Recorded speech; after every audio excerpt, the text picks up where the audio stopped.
आज मैं आपको एक अनोखी रहस्यमय कहानी सुनाऊंगा। अगर आप चैनल पर नए हैं तो अभी सब्सक्राइब कर ले तथा कहानी पूरा देखें। अंत में एक अनोखा रहस्य छुपा है। धन्यवाद। तो सुनिए।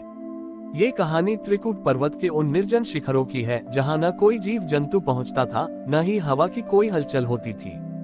ये स्थान पूर्ण शांति और शून्य से भरा हुआ था। इस शून्य में एक युवा साधक, जिसका नाम शामिल था, वर्षों से घोर तपस्या कर रहा था। शामिल का संकल्प था कि वह महादेव से अद्वितीय शक्ति प्राप्त करेगा, जिससे वह काल यानी समय को भी जीत सके। शामिल ने वर्षों तक अन्न जल त्याग कर कठोरतम साधना की। अंततः महादेव उसके सामने प्रकट हुए। उनका स्वरूप शांत और तेजस्वी था। महादेव ने शामिल से कहा, वत्स शामिल, तुम्हारी तपस्या से मैं अत्यंत प्रसन्न हूँ। तुम अपनी इच्छा बताओ। शामिल ने विनम्रता से सिर झुकाया और कहा, हे त्रिकालदर्शी, मैं कालजयी बनना चाहता हूँ। मुझे वह शक्ति दीजिए जिससे मैं समय की गति को रोक सकूं, भूत, वर्तमान और भविष्य को अपनी मुट्ठी में कर सकूं। महादेव मंद मंद मुस्कुराए। उन्होंने शामिल को एक छोटी सी स्फटिक की माला दी, जिसमें केवल एक ही पारदर्शी मन का था। महादेव बोले, वत्स, काल को तलवार से नहीं बल्कि मौन से जीता जाता है। मैं तुम्हें ये स्फटिक मन का देता हूँ।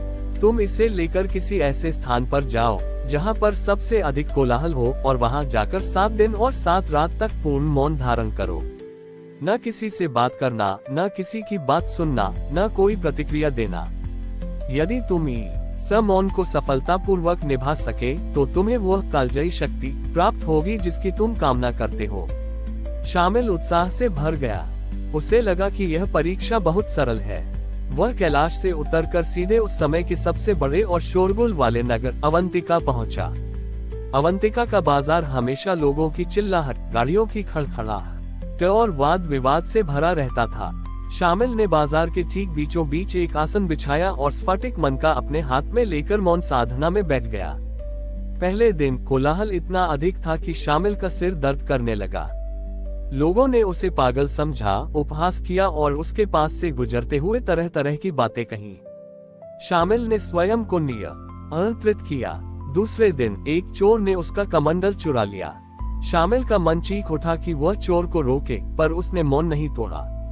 तीसरे दिन एक व्यापारी ने आकर उसके सामने सोने के सिक्कों का ढेर लगा दिया ताकि वह उससे बात करे और मौन तोड़े। शामिल की इच्छा हुई कि वह धन ले ले, पर उसने आंखें नहीं खोली। छठे दिन एक सुंदर स्त्री आए और उसने शामिल से प्रेम निवेदन किया, ये कहकर कि यदि उसने मौन तोड़ा तो वह उसकी दासी बन जाएगी। शामिल का मन डगमगाया। ये सबसे कठिन क्षण था। 7वें दिन की सुबह जब उसका मौन समाप्त होने वाला था, तभी एक बूढ़ी माँ रोते हुए उसके पास आए और बोली, हे साधक, मेरा इकलौता पुत्र काल के हाथों मारा गया। क्या तुम मेरी सहायता कर सकते हो? शामिल के मन में तुरंत आया कि वह मौन तोड़े और उस माँ को महादेव द्वारा दिए गए कालजयी मंत्र के बारे में बताए। उसने मन ही मन सोचा कि मानव सेवा सबसे बड़ी तपस्या है और वह मौन तोड़ देगा। जैसे ही शामिल ने बोलने के लिए अपने होंठ खोले, स्फटिक मन का उसके हाथ में चमक उठा और महादेव की वाणी उसके भीतर गूंजी, वत्स शामिल, मौन तोड़कर तुम केवल 7 दिन के काल को ही जीत पाओगे, पर पूर्ण मौन धारण करके तुम कालजयी बनोगे। शामिल ने अपने होंठ भींच लिए। उसने माँ की ओर देखा। उसकी आंखों में अपार करुणा थी, पर उसने मौन नहीं तोड़ा। 7 दिन और 7 रातें समाप्त हो गईं। महादेव पुनः प्रकट हुए। उन्होंने कहा, शामिल, तुमने काल को जीत लिया है। तुमने धन का प्रलोभन जीता, वासना जीती और सबसे कठिन परोपकार करने की इच्छा को भी जीता। महादेव ने उसे समझाया, वास्तविक कालजयी शक्ति वह नहीं है जिससे तुम समय को रोक सको, बल्कि वह है जिससे तुम समय के प्रभाव को रोक सको।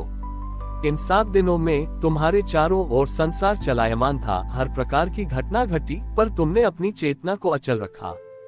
तुमने कोलाहल के मध्य अपने भीतर शाश्वत शांति स्थापित की। यही तब छोटे उमहारी कालजयी शक्ति है। अब तुम अपने भीतर स्थित उस मौन की शक्ति से किसी भी परिस्थिति से अप्रभावित रहोगे और यही अविनाशी होना है। शामिल को ज्ञान प्राप्त हुआ। उसने पाया कि वास्तविक शक्ति बाहर नहीं बल्कि अपने भीतर की स्थिरता में है, जो किसी भी बाह्य काल या परिस्थिति से विचलित नहीं होती। महादेव के आशीर्वाद से शामिल ने कालजयी मौन की शक्ति प्राप्त कर ली थी। वह अब किसी भी बाहरी कोलाहल, प्रलोभन या दुख से विचलित नहीं होता था।